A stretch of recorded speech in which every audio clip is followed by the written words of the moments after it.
You were using the Supreme Court's decision as an opportunity to tarnish and to go after pregnancy resource centers, which is frankly something we've seen from our friends here on the left who would like to eliminate these pregnancy resource centers and shut them down all across the country. They're very open about that. I'm just trying to figure out, is that your view too? Would you like to see these pregnancy resource centers that provide this free medical care to women shut down across the country so that free medical care for women is no longer available?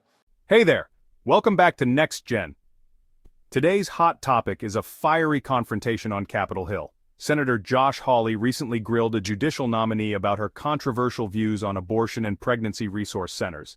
This was no ordinary confirmation hearing. It was intense, with heated opinions flying on both sides. So here's the scoop. Senator Hawley questioned the nominee about a 2018 op-ed where she called pregnancy resource centers faux clinics. That's right, faux clinics, suggesting these centers are fake or misleading. Hawley didn't waste any time and asked if she still stands by that statement. The nominee seemed caught off guard and didn't remember the article right away, but she defended her stand. You wrote an interesting op-ed in the Huffington Post. I have it right here.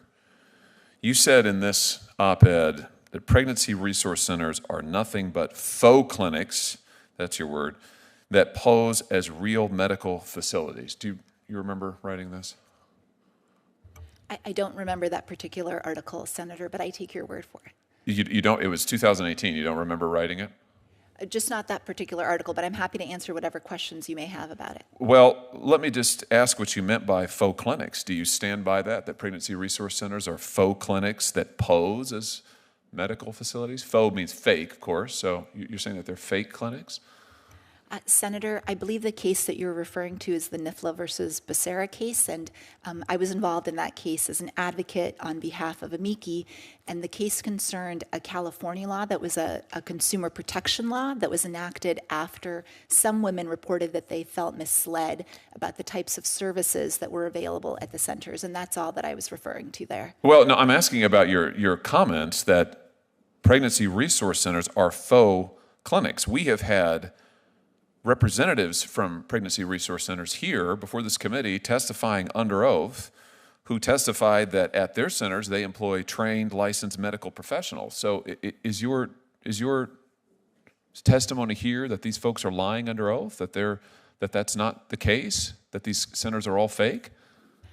Absolutely not, Senator. Again, I was just referring to the amicus brief that I'd written as an advocate in that case, which shared stories of women from California who had gone to some pregnancy centers without understanding that they didn't provide any medical services at that particular center. Well, how about this? Is an ultrasound a legitimate medical procedure in your view?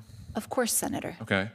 So countless pregnancy resource centers provide ultrasounds. Those are medical procedures. Ultrasounds allow fetal abnormalities to be diagnosed and treated early on. So surely those aren't faux clinics. In another article, you said that these clinics cause women to suffer concrete harms to their health. That's just confusing to me. I mean, these clinics, and there are thousands of them across the country, including in my home state of Missouri, provide free pregnancy tests, free ultrasounds, free prenatal care, free adoption care, free diapers, free clothes, free car seats. Many of them even provide free job training. And yet you're saying that they're faux clinics. Senator, I absolutely support all parents having the resources they need.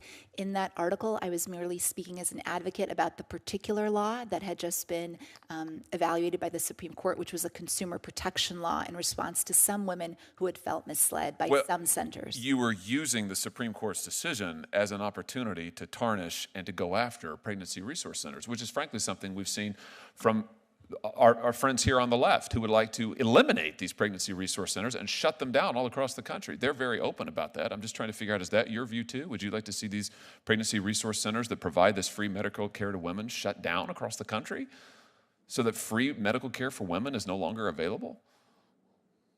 Senator, once again, I was just speaking about one particular law in California that was enacted as a consumer protection law just to make sure that all women could have whatever information they needed to make the best decisions for themselves. That's all that I was speaking about. Let me ask you about the Supreme Court's decision in the 2007 case, Gonzalez versus Carhart. You're familiar with that case, I assume.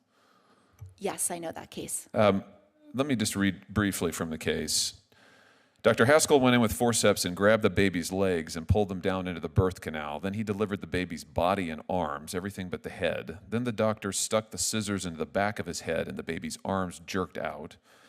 The doctor opened up the scissors, stuck a high-powered suction tube into the opening, and sucked the baby's brains out. That's partial birth abortion. Congress banned this procedure by bipartisan majority in 2003. Do you think Congress made the right call there? Senator, what I know is that the Supreme Court upheld that act, I believe about 15 years ago, and it's been settled law in the country for all of that time. And of course, I will faithfully follow it if I were so fortunate as to become a judge. Well, I'm asking because in 2019, news outlet in Oklahoma quoted you saying you oppose any attempt to regulate abortion procedures. The article says that you opposed an Oklahoma state law that, quote, bans dismemberment abortions. And it quotes a public statement you released saying, "We cannot overstate the harm this decision will have on women in Oklahoma. Politicians should never take medical options off the table for pregnant patients." So you're against bans on partial birth abortion? No, Senator. The law has been settled there for 15 years. And just to be clear, all of the work that I did as an advocate was within the confines of Supreme Court precedent, which allowed states to impose limits on abortion, but also recognized that women should be able to make their own personal medical decisions. Well, my time has expired. I know there are other senators who want to ask questions, so I will return the floor to the chairman. I just want to say in conclusion, Ms. Rickleman, that I have to say that your characterization of pregnancy centers, your opposition to, frankly, radical pro-abortion laws, I think are very, very troubling. As the hearing wrapped up, Hawley expressed serious doubts about her views, especially concerning pregnancy resource centers and abortion regulations. He feared her stance might harm these centers, which provide crucial support for women. What do you think? Was Senator Hawley right to challenge the nominee on her past writings? Are pregnancy resource centers being unfairly targeted? Drop your thoughts in the comments below, and if you haven't already, subscribe to Next Gen Echoes for more updates on the latest political and social debates. I'll catch you in the next video.